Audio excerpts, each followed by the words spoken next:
to address this to the nation. I was removed from the committee, regional integration, and placed in the committee of it's called broadcasting and library services, and then I was also taken to welfare and mambo ya chakula cafeteria, and removed me from that. That one shows that what Raila is telling the people, that is consulting, that man is a selfish man. I'm telling you, he's a selfish man. Kenyans should tell Raila, fuck off, because that man has already sealed the deal with Ruto. They have already sealed the deal. Now he's moving around trying to... We want to tell Raila that your days where you used to create tension and people used to guess your political moves and say that what is Raila planning? There's no plan. We know you. I remember before we started that meeting, we started that meeting called Maandamano ya Sufuria. We called us, the members of parliament of Western, and we sat with you in Karen. Tukaanza kuongea, and we asked you very clear, what do you want us, what is the end game before we start this Maandamano? And that is where we went to Migori, we went to Busia, and I went to Mombasa, I went to Kilifi, I went to Narok, Kajiado, Nairobi. Here we were there, we were being tear gassed, and he told us that he was very clear that he wants talks with Ruto. That is what he always wants. Raila will never have any interest with Kenyans at all. So if it is there, and that is why, if he's saying that, why are we being removed from these committees? Number one, it's showing that the parliament is not independent. That is being colonized, is being operated from a certain point. We want to tell them that they have removed people like us from those committees. Wakuje tumewachia committee. Kwani mtatufanya aje? And it will not stop me from delivering. With the CDF, we can still develop the constituency. We can still develop the constituency. And I want to tell those members of parliament that they think that by removing us from those committees, they will defeat me in terms of development. It will not happen, because I'm a good planner. With the citizen, with the CDF that is there, and with the good management and supervision, we will still to be among the top performers in this country. And we must have a constitutional reforms whereby the independence, we must bring back the independence. The political parties should not have this called the ODM. It's frustrating. The people have been removed. They have brought their people. Alafu wanasema ati broad-based mafia.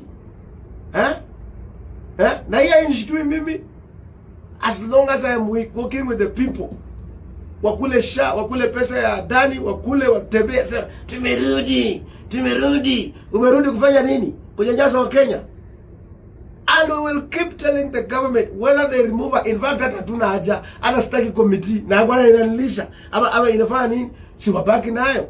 So we are going, if there is any constitutional amendments that needs to have, or the standing orders to make sure that the moment the parliament should be independent from political interference, so that if you're being chosen on the basis, be chosen on the basis of qualification, number one, be chosen on the basis of where you come from, so that if you in Zimbabwe, Miwa, you can be able to represent the people in the Ministry of Agriculture and others. Or if it's finance, you are a qualified financial analyst like me, I'm a BCom and whatever. So those are the things that we have to address. And I want to ask the members of ODM, nyinyi ni watu flat-fucking, because number one, you are given the powers by the court to take over the majority side. We stood with you, but you turned against us. Anyone who's still believing in Raila, that he has any interest in Kenyans and ODM, and we are going to finish ODM in Kakamega and Western. And I want to say this, and it's going to be very serious about this thing. After all, I don't care. After all, we are with the people. Ati mimi ni muanga sijui wa namba 15. Wewe hakuna yo, kwenda huko. Bunge, ladies and gentlemen, welcome back to BAV. This is Bunge Audio Visual. So today we are talking about the story of Peter Salasya, that is a member of Parliament from Mumias East. And after you've seen the video, I think you've realized Peter Salasya nowadays is against the kind of movements, or rather the kind of calls that Raila Odinga, that is opposition leader of and the party leader of ODM. So in this particular episode, I'd like us to talk about what's actually happening, because of late tumekuwa tukiona Peter Salasya amekuwa experience some sort of problem with Raila Odinga, some sort of rivalry or whatever Raila Odinga is trying to say. Peter Salasya in most cases anakuanga against it. So welcome back, where we bring to you the raw and filtered truth. And today Mumias East member of parliament, that is Peter Salasya, is going off on Raila Odinga, accusing him of selfish and manipulative accusing him of being selfish and manipulative after being kicked off the regional integration committee. And after he was kicked off and taken to another committee, he didn't hold back. Instead, he had to fight back by trying to express himself by any means necessary. So Peter Salasya is furious after being removed from the regional integration committee and reassigned to the broadcasting and library services committee, a move that he saw as a demotion. And we also see that at this particular moment, the way he was talking, it seems that he is convinced that this might be Raila's doing, claiming that the opposition leader has now joined the government and is using his influence to punish anyone who dares to challenge him. Then I think in a bit outburst, we're also able to see Salasya saying that Raila has used his diehard supporters for years, only to abandon them when it suits him. Time alikuwa anasema ati most of the time Raila Odinga anapenda kuchukua madiehards wake, anawapeleka kwa streets, wengine wanauawa na anawaacha hapo, anawasahau hivyo. Ama Raila, the only thing that Raila usually thinks about is feeding his own stomach. But story ya kufikiria about bettering the lives of the people that actually fight for him, it's something that Raila, that is something that is never in Raila's is a vocabulary that is never in Raila's dictionary. Then he also says that at the end of the day, even after they have reassigned him to another new committee, he doesn't even want the new committee role, and has made it clear that he won't be intimidated or silenced, and his focus remains on bringing development to his people. But the question of the day is, what does this mean for Raila's grip on opposition politics? Is this the beginning of a major rebellion within his camp, or might this be a strategy that Raila is using to stay more influential and relevant in the Kenyan politics? Because remember, Raila Odinga has already failed in the only battle I think he was remaining with, that is fighting for the AUC chairmanship position. But it was so unfortunate for him that Mohammed Yusuf of which country is this, Djibouti, was able to emerge victorious during the elections for the AUC chairmanship. And so Raila had no option but to get back to the local politics and find a way, or rather navigate on how he's still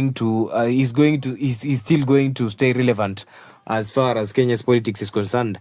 Because in 2027, Raila is actually going to 2027 is actually the determinant year that is going to make that is going to bring some sort of change in terms of the leadership of this beautiful country of ours called Kenya, because the old cabal of these politicians is going home. Most believe that this is actually going to be the year of change, and that most of the old politicians are going home, and they are going for good.